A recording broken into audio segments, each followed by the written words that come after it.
¿Alguna vez has visto cómo un solo momento de enojo puede cambiarlo todo para siempre? ¿Cómo una palabra, dicha en el calor de una discusión, puede desatar una tormenta de la que no hay vuelta atrás? La historia que les voy a contar hoy no es una de rencor, sino de una tristeza profunda, la de ver al amor de tu vida cometer el peor error de nuestros días y no poder hacer nada para detenerlo. Quédense conmigo y descubran cómo un llamado de segundos destruyó nuestro mundo. Antes de empezar, déjenme saber desde qué parte del mundo me escuchan. Leo sus comentarios siempre. Nuestra casa siempre olía a café por las mañanas y a sueños compartidos por las noches. Era un aroma que se había convertido en la banda sonora de nuestra vida juntos. Una mezcla del grano tostado que a ella tanto le gustaba y el perfume de las páginas de mis libros viejos. Llevábamos 5 años construyendo un pequeño universo en el que las risas eran el idioma oficial y los silencios. Una conversación más. Cada objeto en nuestro hogar contaba una parte de nuestra historia. En la cocina, sobre una repisa de madera que instalamos juntos una tarde de sábado, descansaba su colección de tazas. Había una de un pequeño pueblo costero que visitamos en nuestro primer aniversario, otra con un diseño abstracto que le regalé sin motivo aparente, y muchas más que eran testigos mudos de nuestros viajes, de nuestras celebraciones, de la simpleza de nuestra felicidad. Ella decía que cada taza guardaba el sabor de un recuerdo, y yo amaba verla elegir una diferente cada mañana, como si intentara decidir qué memoria quería revivir ese día. Mi rincón era la sala. Los libros se apilaban en torres precarias que desafiaban la gravedad, desbordándose de las estanterías y creando pequeños laberintos en el suelo. Cada libro era un mundo que habíamos explorado, a veces juntos, leyéndonos en voz alta antes de dormir, y otras veces en silencio, compartiendo el mismo espacio pero perdidos en galaxias distintas. Ella solía bromear diciendo que un día los libros nos echarían de casa, pero en sus ojos siempre había un brillo de ternura al decirlo. Sabía que en esas páginas desordenadas vivía una parte de mí. No éramos la pareja perfecta de las revistas, esas de sonrisas ensayadas y futuros impecables. Éramos algo mucho más real, más imperfecto y por eso mismo, más fuerte. Dos personas que se habían elegido para caminar juntas, conociendo tanto las luces como las sombras del otro. Habíamos aprendido a navegar nuestras diferencias, a celebrar nuestras peculiaridades. Yo amaba su espontaneidad, esa capacidad suya de encontrar alegría en las cosas más pequeñas, como el color de las hojas en otoño o una canción olvidada en la radio. Ella, a su vez, parecía encontrar un refugio en mi calma, en mi forma metódica de ver la vida. Éramos el ancla y la cometa, y juntos habíamos encontrado el equilibrio perfecto. Nuestros sueños eran sencillos pero firmes. Hablábamos de comprar una casita con un pequeño jardín donde yo podría tener un estudio para escribir y ella, un espacio para sus plantas. Ahorrábamos cada centavo con ese objetivo en mente, y cada vez que metíamos dinero en una vieja lata de galletas que usábamos como alcancía, sentíamos que estábamos poniendo un ladrillo más en la construcción de nuestro futuro. Las noches de viernes eran sagradas. Pedíamos comida de nuestro restaurante favorito, nos sentábamos en el suelo de la sala y hacíamos planes. Dibujábamos en servilletas cómo sería nuestra casa. Elegíamos nombres para el perro que algún día tendríamos y debatíamos amistosamente sobre el color de las paredes. Éramos felices. Una felicidad serena, cotidiana. De esas que no hacen mucho ruido pero que se sienten con una fuerza inmensa en el pecho. Sin embargo, a veces, incluso en los cielos más despejados, las nubes de tormenta se forman en silencio, sin previo aviso. O quizás sí lo hacen, pero estamos demasiado ocupados disfrutando del sol como para notar el cambio en la presión del aire. Durante los últimos meses, una tensión sutil había comenzado a infiltrarse en nuestro paraíso. No era nada concreto, nada a lo que pudiéramos ponerle nombre, sino más bien una acumulación de pequeñas preocupaciones que, como gotas de agua, empezaban a erosionar la roca de nuestra tranquilidad. El dinero, que antes era solo un medio para alcanzar nuestros sueños, se había convertido en una fuente de ansiedad. Los gastos inesperados, una reparación del coche, una factura médica más alta de lo previsto, habían mermado nuestros ahorros y alejado el horizonte de nuestra casita con jardín. Yo intentaba restarle importancia. convencido de que con trabajo y paciencia lo superaríamos, pero notaba en ella una preocupación que no sabía cómo calmar. Además, estaba la cuestión de mis papeles. Mi situación en el país aún no estaba completamente resuelta. Era un proceso largo, burocrático y lleno de incertidumbre, una espada de Damocles que pendía sobre nuestras cabezas y que, aunque intentábamos ignorar, siempre estaba presente. Yo me esforzaba por mantener una actitud positiva, por no dejar que el miedo me paralizara, pero a veces, en la quietud de la noche, sentía el peso de la vulnerabilidad. Ella, que había nacido y crecido aquí, no podía comprender del todo esa sensación de fragilidad, de vivir siempre con el temor de que un simple trámite administrativo pudiera desmoronar tu mundo. Intentaba apoyarme, pero su impotencia a veces se transformaba en frustración, una frustración que no tenía un destinatario claro y que terminaba flotando en el aire entre nosotros. Aquella tarde, el aire se sentía distinto, pesado. El silencio en la casa no era el de siempre, ese silencio cómplice y confortable, sino uno denso, cargado de palabras no dichas. Yo estaba en la sala, intentando leer, pero mis ojos pasaban por encima de las letras sin registrar su significado. Ella estaba en la cocina, y el sonido de los platos al ser guardados en el armario tenía un filo de irritación. Una conversación que empezó como un simple desacuerdo sobre el futuro, sobre nuestros planes y sobre el dinero, comenzó a torcerse lentamente, como una rama que se dobla hasta estar a punto de quebrarse.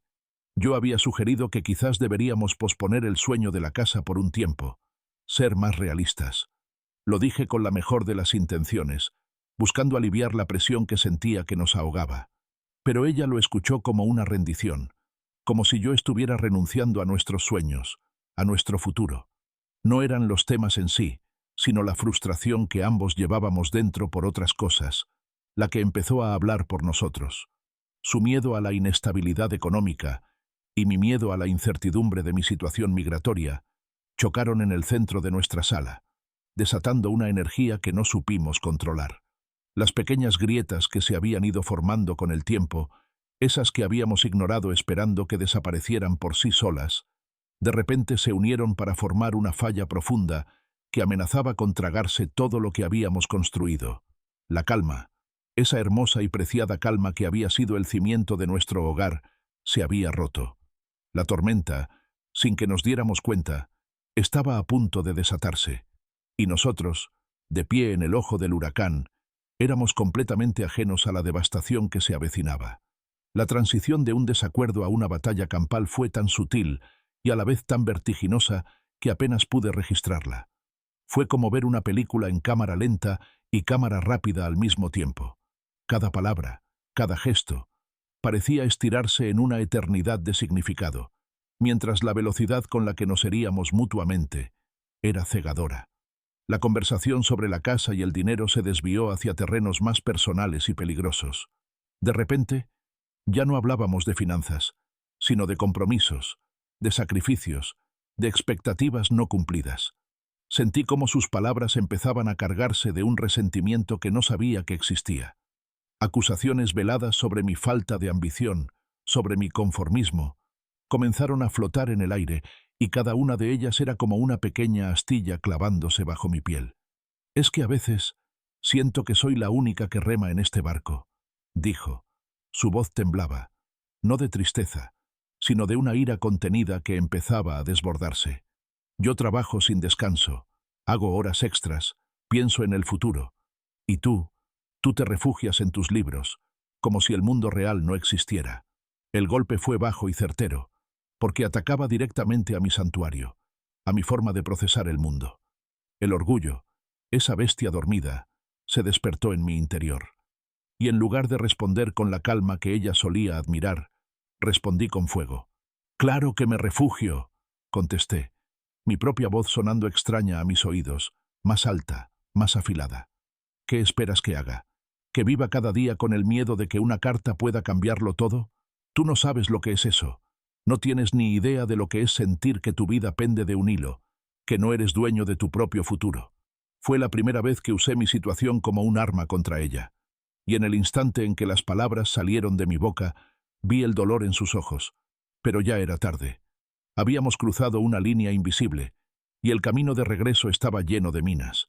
La discusión escaló a partir de ahí, convirtiéndose en un monstruo informe que devoraba todos nuestros buenos recuerdos. Sacamos a relucir viejas rencillas, desacuerdos pasados que creíamos resueltos y enterrados.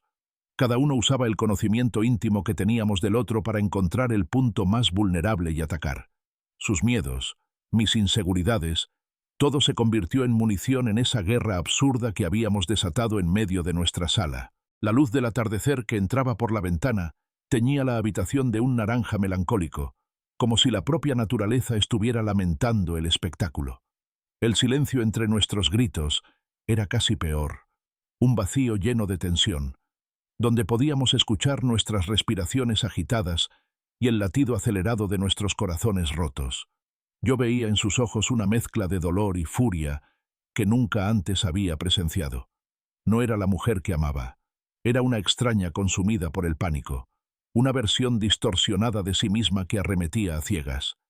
Y yo, en mi propio dolor y orgullo herido, no era mejor.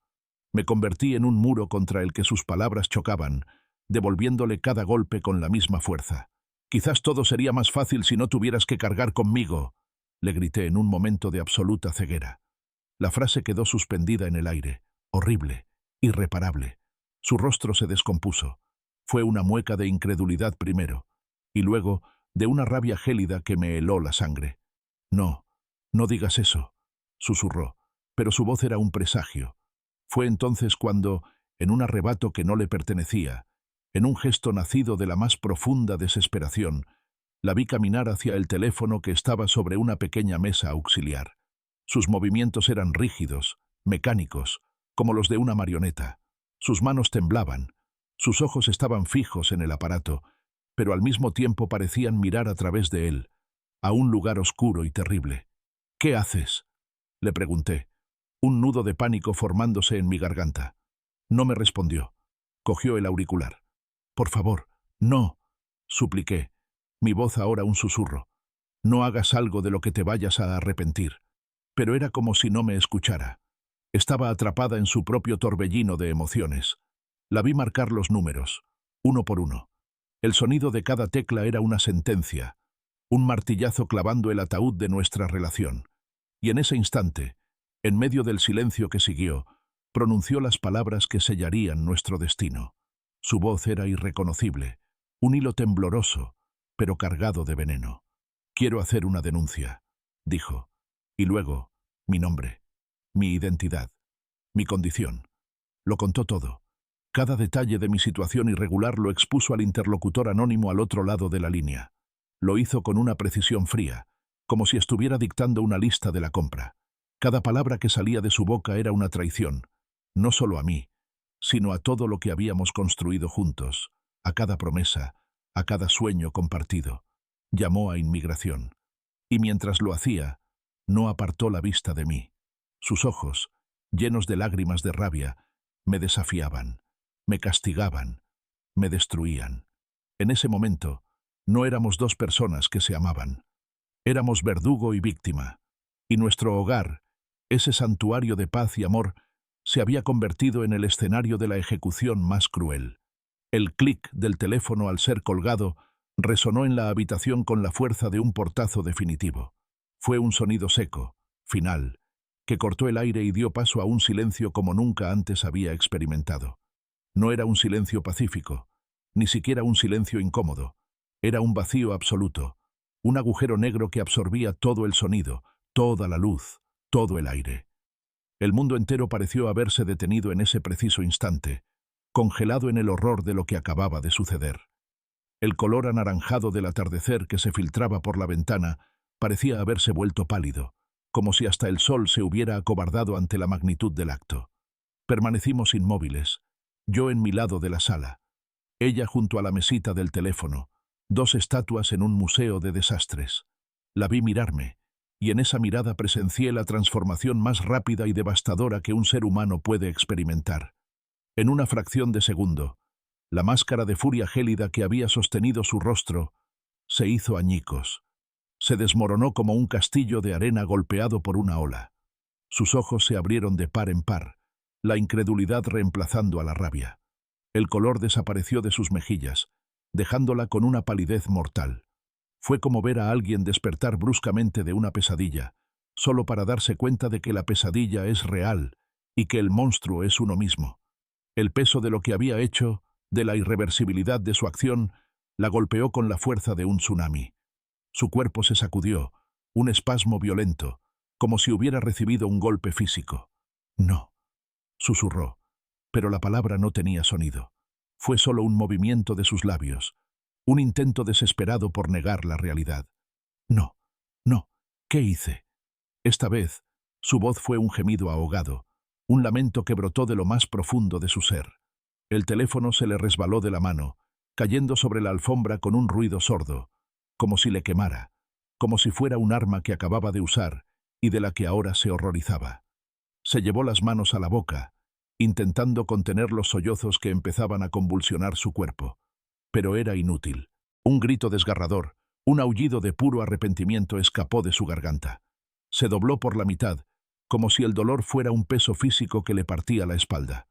Fue un arrepentimiento instantáneo, tan visceral y absoluto que por un momento mi propio dolor quedó en un segundo plano, eclipsado por la visión de su sufrimiento. No había en mí ni una pizca de rencor, ni un ápice de «te lo dije», solo una tristeza infinita, una compasión abrumadora por la mujer que amaba, que se había perdido en un laberinto de ira y ahora no encontraba la salida. Se lanzó de nuevo hacia el teléfono, sus movimientos torpes y desesperados. Lo recogió del suelo con manos temblorosas que apenas podían sujetarlo. Sus dedos resbalaban sobre las teclas mientras intentaba volver a marcar. Finalmente, lo consiguió. Y entonces la escuché suplicar. Su voz, rota por el llanto, era apenas reconocible. «Hola, sí, acabo de llamar», balbuceaba entre gemidos. Quiero cancelar una denuncia. Fue un error. Por favor, tienen que ayudarme». Hizo una pausa, escuchando la respuesta fría y protocolaria del otro lado. Pude imaginar la voz impersonal, la burocracia insensible contra la que sus súplicas se estrellaban. «No, no entiende», gritó, la desesperación tiñendo cada sílaba. «Estaba enojada. Tuvimos una pelea. Nada de lo que dije es verdad. Por favor, anúlenlo. Se lo ruego». Se paseaba por la sala como un animal enjaulado, el cable del teléfono enredándose en sus pies. Se tiraba del pelo con la mano libre. Su cuerpo entero temblaba en un espasmo de angustia.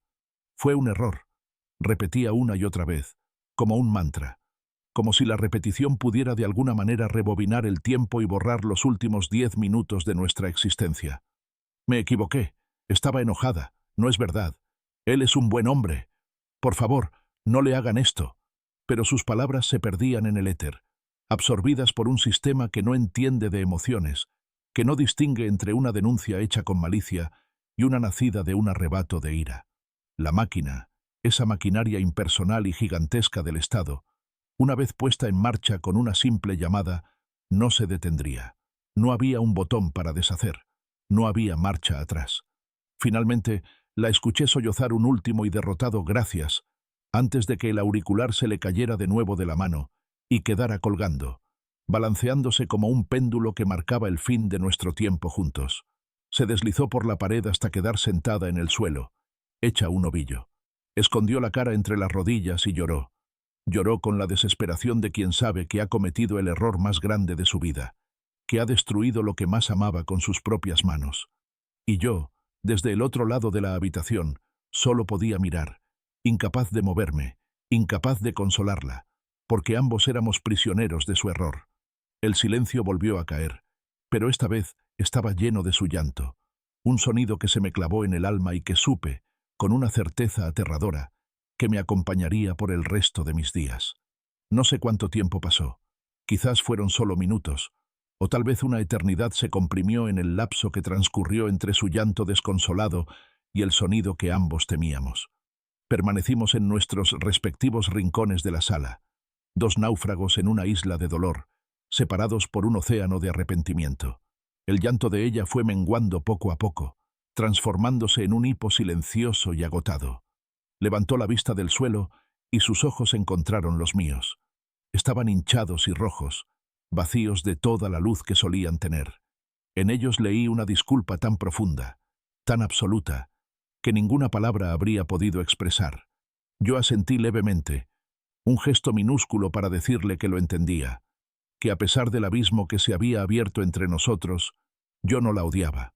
No podía. Nos sentamos en el sofá, pero dejamos un espacio entre nosotros, un espacio que se sentía insalvable, lleno de las ruinas de lo que habíamos sido. Ya no había enojo en el aire, solo una tristeza densa, palpable, que lo ocupaba todo. Era como si el propio aire se hubiera vuelto pesado y costara respirar. Cada objeto a nuestro alrededor, la colección de tazas en la cocina, mis libros apilados, las fotografías de nuestros viajes en la estantería, todo se había convertido en un recuerdo doloroso, en un fantasma de una felicidad que ya no nos pertenecía. La casa, nuestro refugio, se había transformado en un mausoleo. El sol, que ya casi se había ocultado por completo, lanzaba sus últimos rayos de luz, tiñendo el cielo de tonos violetas y grises, colores melancólicos que parecían pintar un lienzo fúnebre para nuestra despedida. Era el crepúsculo de nuestro amor. Entonces sonó el timbre. Fue un sonido corto, discreto, pero en el silencio de la casa retumbó como una explosión. Ambos nos sobresaltamos, nuestros cuerpos se tensaron al unísono. Nos miramos, y en esa mirada compartida no había sorpresa, solo una resignación helada y amarga. Habíamos estado esperando ese sonido. Lo habíamos estado temiendo desde el momento en que ella colgó el teléfono. El futuro, que antes era un camino lleno de posibilidades, se había reducido a ese instante, a esa puerta que nos separaba de lo inevitable. No hubo necesidad de palabras. El guión de lo que vendría a continuación ya estaba escrito. Me levanté del sofá. Mis piernas se sentían pesadas, como si estuvieran hechas de plomo. Cada paso hacia la puerta era un esfuerzo sobrehumano. Al pasar a su lado, mi mano rozó su hombro. Fue un contacto fugaz, casi imperceptible, pero cargado de un adiós que no nos atrevíamos a pronunciar. Ella se estremeció ante mi tacto, pero no levantó la cabeza. Sabía que si nuestras miradas se cruzaban de nuevo, ambos nos derrumbaríamos. Giré el pomo y abrí la puerta. Afuera, en el umbral, había dos oficiales. No eran los personajes amenazantes que uno ve en las películas. Eran dos hombres de aspecto normal, con rostros amables pero firmes, que reflejaban el cansancio de un largo día de trabajo. Sus expresiones eran neutras, profesionales. Me explicaron el motivo de su visita con una calma protocolaria que resultaba casi surrealista.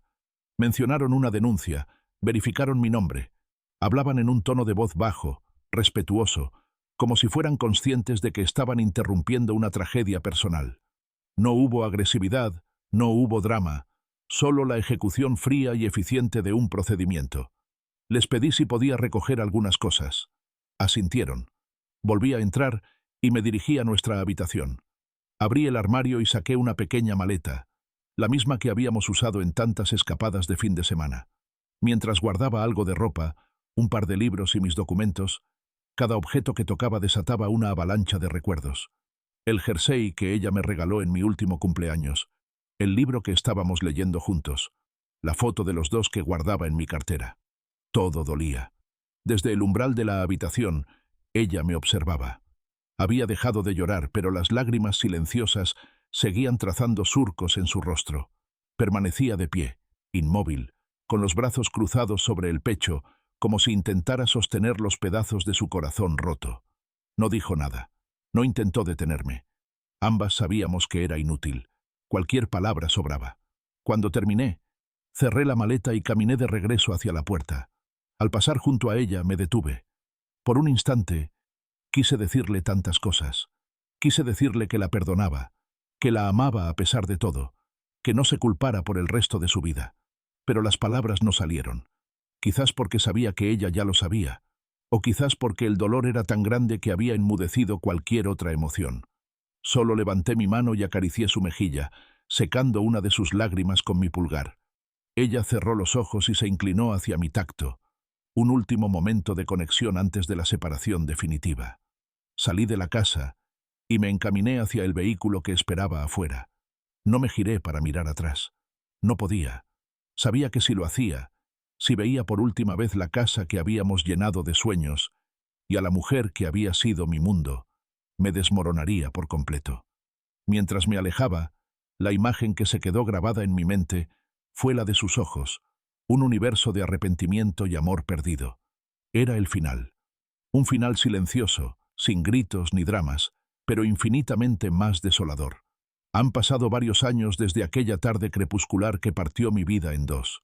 El tiempo, ese río incansable, ha seguido su curso, arrastrando consigo la intensidad del dolor inmediato, pero dejando en la orilla las cicatrices de la memoria. La vida, en su extraña e insistente manera de continuar, me llevó por caminos que nunca imaginé. Los primeros meses fueron un borrón de incertidumbre y soledad. Estuve en un centro de detención, un lugar donde el tiempo se mide en esperas y el futuro es una palabra abstracta. Allí, rodeado de otras historias rotas, tuve demasiado tiempo para pensar, para rebobinar una y otra vez los acontecimientos de ese día. Al principio, la rabia intentó abrirse paso. Era lo más fácil, lo más humano. Culparla, odiarla por su debilidad, por su arrebato. Pero cada vez que intentaba aferrarme al odio, la imagen de su rostro descompuesto por el arrepentimiento me desarmaba. Recordaba sus sollozos, su intento desesperado por deshacer lo hecho, y la rabia se disolvía en una profunda y abrumadora tristeza. Comprendí que su acción no nació de la malicia, sino del miedo. Un miedo sembrado por una sociedad que a menudo nos enseña a desconfiar de lo que es diferente, que alimenta prejuicios sutiles que pueden explotar en los peores momentos. En su momento de mayor debilidad, ella recurrió a ese veneno social, y el resultado nos destruyó a ambos. Eventualmente, mi situación se resolvió de una manera que me permitió empezar de nuevo, pero lejos, muy lejos de todo lo que había conocido. Me establecí en una nueva ciudad, un lugar donde nadie conocía mi historia, donde podía ser simplemente yo, sin el peso del pasado. Encontré un trabajo, alquilé un pequeño apartamento, y poco a poco comencé a reconstruir mi vida. Aprendí a encontrar la alegría en las pequeñas cosas de nuevo. El sabor de un café por la mañana, un buen libro, una conversación con un nuevo amigo, pero la ausencia de ella era un eco constante en el silencio de mi nuevo hogar. A través de un amigo en común, que actuaba como un puente discreto entre nuestros mundos separados, supe algunas cosas de ella. Supe que nunca se perdonó por lo que hizo, que la culpa se convirtió en una sombra que la acompañaba a todas partes. Vendió la casa, incapaz de soportar el peso de los recuerdos que habitaban en cada rincón. Se sumergió en su trabajo, pero quienes la conocían decían que la luz de sus ojos se había apagado. El karma, supongo, tiene formas muy sutiles y personales de manifestarse. No es un castigo divino, sino la consecuencia natural de nuestras acciones, el peso que nuestra propia conciencia nos obliga a cargar. Su arrebato de segundos le costó una vida de arrepentimiento. Saberlo no me produjo ninguna satisfacción, solo una profunda melancolía. La nuestra fue una tragedia con dos víctimas. Con el paso de los años, he llegado a un lugar de paz. El perdón, descubrí, es un regalo que uno se hace a sí mismo.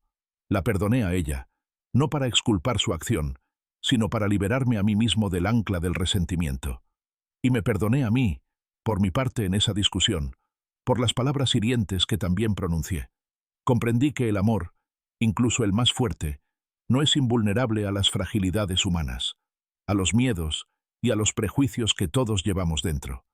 La nuestra es una historia triste, sí, una lección dolorosa sobre cómo un momento de ceguera, un juicio basado en la apariencia o el origen de una persona puede destruir lo más hermoso que tenemos. Pero no es solo una historia de pérdida. También es una historia sobre la resiliencia del espíritu humano, sobre la capacidad de reconstruirse desde las cenizas y encontrar un nuevo significado. A veces, cuando el aroma del café recién hecho inunda mi cocina, cierro los ojos y por un instante puedo transportarme a nuestra antigua casa. Veo su sonrisa mientras elige una taza de la repisa, escucho el eco de nuestras risas en la sala desordenada por mis libros. No son recuerdos que me atormentan, sino tesoros que guardo con cariño. Son la prueba de que, a pesar de nuestro final devastador, el amor fue real. Y ese amor, esa conexión que tuvimos, me enseñó más sobre la vida el perdón y la compasión que cualquier libro que haya leído jamás. Aunque nuestro para siempre se rompió en 1000 pedazos, vivo con la certeza de que fuimos, por un tiempo, el universo entero, el uno para el otro. Y esa es una verdad que ninguna llamada, ninguna frontera y ninguna ley podrá borrar jamás.